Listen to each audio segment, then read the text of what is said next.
আসসালামু আলাইকুম রহমতুল্লাহ। আজকে আমরা ঘুরতে যাচ্ছি মূলত রাজশাহীর, এটা বলে কোর্ট স্টেশন থেকে আমরা ধীরে ধীরে বের হব হয়ে আমরা রাজশাহী সিটি বাইপাস যেটা আছে, রাজশাহী সিটি বাইপাস দিয়ে আমচত্বর দিয়ে আমরা কেশরহাট বা নওগাঁর রাস্তায় আর কি যাব আজকে। তো আজকে যে কথাটা মূলত বলতে যাচ্ছি, আমরা যে ঘুরতেছি বা ঘুরতে যাচ্ছি এই ব্যাপারে কথা বলবো না। আজকে কথা বলবো যে কোটা বিরোধী আন্দোলন যেটা, সেই আন্দোলনের ব্যাপারে কথা বলবো।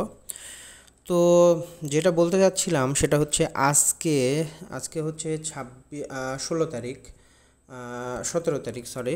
আজকে হচ্ছে 17 তারিখ। এই 17 তারিখে বাংলাদেশের সমস্ত স্কুল, কলেজ এবং ভার্সিটি বন্ধ দিয়েছে সরকার। মূলত এটা দেওয়ার কারণ হচ্ছে, তারা বলতেছে সরকারের পক্ষ থেকে মূলত বলা হয়েছে যে সমস্ত স্কুল, কলেজ বা হচ্ছে ভার্সিটি বন্ধ দেওয়া হয়েছে কারণ যাতে শিক্ষার্থীদের কোনো ক্ষতি না হয়।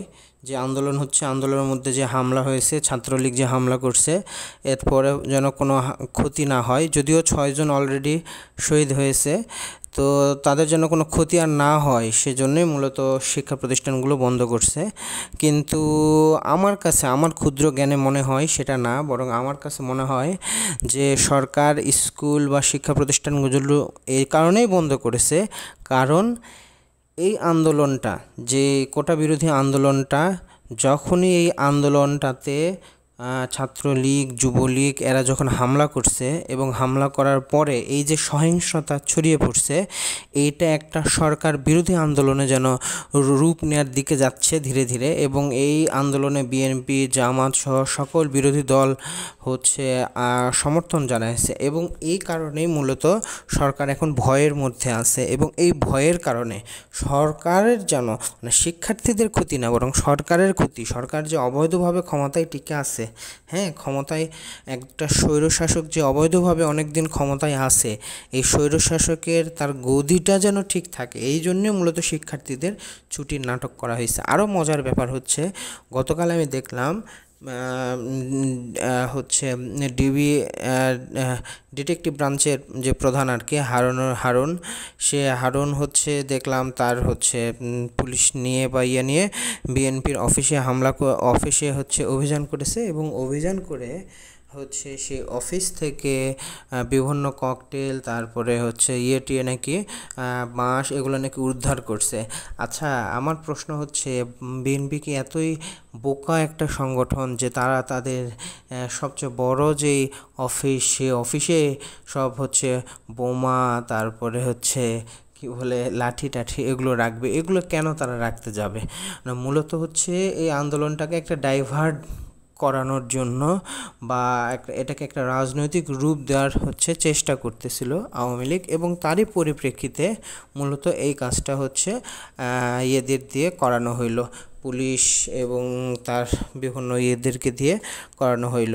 দেখেন, একটা কথা, সেটা হচ্ছে আন্দোলনকারীদেরকে ছাত্রলীগ এত হামলা করলো, অথচ কোনো ছাত্রলীগের কারো কাছ থেকে একটা লাঠি, একটা বোম, একটা ককটেল কোনো পুলিশ উদ্ধার করেনি, সারা বাংলাদেশের কোনো জায়গায় কোনো ছাত্রলীগকে গ্রেফতার করেনি, অথচ বিএনপির লোকদেরকে তারা গ্রেফতার করতেছে। আর এইটাই হচ্ছে বর্তমান বাংলাদেশের পরিস্থিতি। একটা স্বৈরশাসক যখন অনেক দিন ধরে একটা নির্দিষ্ট জায়গায়, নির্দিষ্ট ক্ষমতায় আঁকড়ে ধরে থাকে, এবং সে নিজেকে হচ্ছে সব কিছুর ঊর্ধ্বে মনে করতে থাকে, এবং দেশের জনগণ যখন, কিছু সংখ্যক জনগণ তাদের প্রতিরোধ করতেছে বা করতেছে, কিন্তু অধিকাংশ জনগণ যখন ঘুমিয়ে থাকে, না জাগে, যখন তারা জাগতেছে না, এই সুযোগটাকেই তারা কাজে লাগিয়ে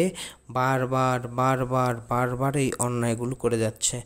তো এই জন্যই এখন উচিত সমস্ত জনগণের জেগে ওঠা, এখন উচিত মাঠে নামা, এখন উচিত স্বৈর শাসকের বিরুদ্ধে প্রত্যেককে ঐক্যবদ্ধ আন্দোলন করা।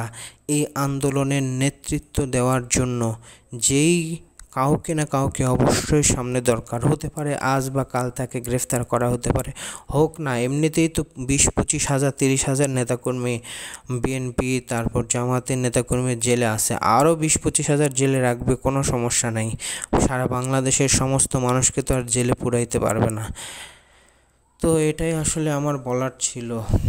একটা কত সুন্দর একটা আন্দোলন হচ্ছিল, কোটা বিরোধী আন্দোলন, সেই আন্দোলনটাকে কিভাবে একটা একটা বীভৎস রূপ দেওয়া যায়, যেরকম 2013 সালে একটা হচ্ছে আলেমুলামারা যে হেফাজত ইসলামের নামে একটা আন্দোলন করতেছিল, সেটাকে যেরকম বীভৎস রূপ দেওয়া হয়েছিল।